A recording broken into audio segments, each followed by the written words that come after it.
ব্রাহ্মণবাড়িয়ায় মাদক বিরোধী সচেতনামূলক র্যালি ও পথসভা অনুষ্ঠিত। তারুণ্য যদি সজাগ হয়, মাদক সেবন আর নয়, এই স্লোগানকে সামনে রেখে ব্রাহ্মণবাড়িয়া সদর উপজেলার মাছিহাতা ইউনিয়নের কাছাইট গ্রামে মাদক বিরোধী র্যালি ও পথসভা অনুষ্ঠিত হয়েছে। শুক্রবার সকালে মাওলানা আব্দুল ওয়াহাব বড় হুজুর ফাউন্ডেশনের উদ্যোগে এ কর্মসূচি আয়োজন করা হয়। র্যালিটি কাছাইট ইসলামিয়া দাখিল মাদ্রাসা মাঠ থেকে শুরু হয়, চাপুইর পাইকপাড়া ও কাছাইট বাজার পর্যন্ত প্রদক্ষিণ করে। পরে কাছাইট বাজারে এক পথসভা অনুষ্ঠিত হয়। অনুষ্ঠানে ফাউন্ডেশনের চেয়ারম্যান মাওলানা আমির হামজা ভুইয়া বলেন, মাদকাসক্তরা আমাদেরই সন্তান। তাদের সঠিক পরিচর্যার মাধ্যমে স্বাভাবিক জীবনে ফিরিয়ে আনা সম্ভব। মাদক বিক্রি ও পরিবহনের বিরুদ্ধে প্রতিরোধ গড়ে তুলতে আইনশৃঙ্খলা বাহিনীর পাশাপাশি অভিভাবক ও গ্রামের সচেতন নাগরিকদের এগিয়ে আসতে হবে। সভায় আরও বক্তব্য রাখেন কাছাইট ইসলামিয়া দাখিল মাদ্রাসার শিক্ষক আব্দুল নূর মাস্টার, আনু মাস্টার, চাপুইর মাদ্রাসার প্রিন্সিপাল আব্দুল কাহার, মাওলানা হাবিবুর রহমান, মোহাম্মদ সুজন মিয়া, ইকরাম হোসেন বাকি প্রমুখ। বক্তারা বলেন, মাদকের অবাধ ছড়াছড়ির কারণে যুবসমাজ বিপদগামী হচ্ছে, এলাকায় বাড়ছে চুরি ও ডাকাতির মতো অপরাধ। সমাজকে এই ভয়াবহতা থেকে রক্ষা করতে প্রশাসনের পাশাপাশি আমাদের সকলকে এগিয়ে আসতে হবে।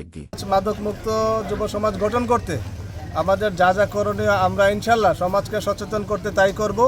আমরা আইনি পদক্ষেপ নেব, রাষ্ট্রীয় সহযোগিতা নেব এবং সমাজকে সচেতন করতে, বর্তমান যুব সমাজকে আমরা সচেতন করার জন্য ঐক্যবদ্ধভাবে মাঠে কাজ করতে নেমেছি। আল্লাহ আমাদেরকে সাহায্য করুক। এবং এটি বলতে চাই, এটা মাদক পাই একটা ছেলে শুধু তার নিজের জীবনকেই ধ্বংস করে না, তার পরিবারকেও ধ্বংস করে দেয়, এলাকাবাসীকে ধ্বংস করে, দেশকে ধ্বংস করে দেয়। সুতরাং আমরা সকলেই সচেতন হয়ে মাদক বিরোধী কাজে অংশগ্রহণ করতে সকলেই আমি আহ্বান রাখছি।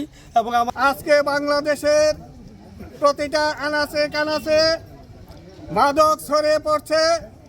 সেই মাদকের বিরুদ্ধে সরকার কোনো পদক্ষেপ নেয় নাই। পুলিশ প্রশাসন যারা আছে তারাও মাদকের সাথে জড়িত হয়ে আছে।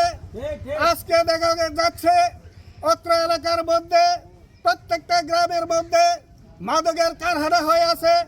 বিশেষ করে কাছাইট গ্রামে এই মাদকের কারণে আজকে প্রত্যেকটা বাড়ির মধ্যে মানুষ ঘুমাইতে পারে নাই। চুরি দাড়ি সন্ত্রাসী সমস্ত কিছুর মনে রয়েছে একমাত্র মাদক। যে ছেলেটা মাদক খায় সেই ছেলেটা অন্ধ হয়ে যায়। সেই ছেলেটার পরিবার বলতে কিছু বুঝে না, সমাজ বলতে কিছু বুঝে না, শিক্ষা বলতে কিছু বুঝে না। আমরা আজকে এবার হুজুরের ফাউন্ডেশনের পক্ষ থেকে আজকে আমরা প্রথমে উদ্বোধন করব। এই কাছাইট গ্রাম থেকে আমরা মাদক বিতাড়িত করব। মাদকের বিষয় নিয়ে এটা প্রত্যেক এলাকার মধ্যে মাদক ছড়িয়ে যাচ্ছে, আর এই যুবকের হাতে যারা মাদক দিচ্ছে তাদেরকে সবাই প্রতিরোধ করতে হবে।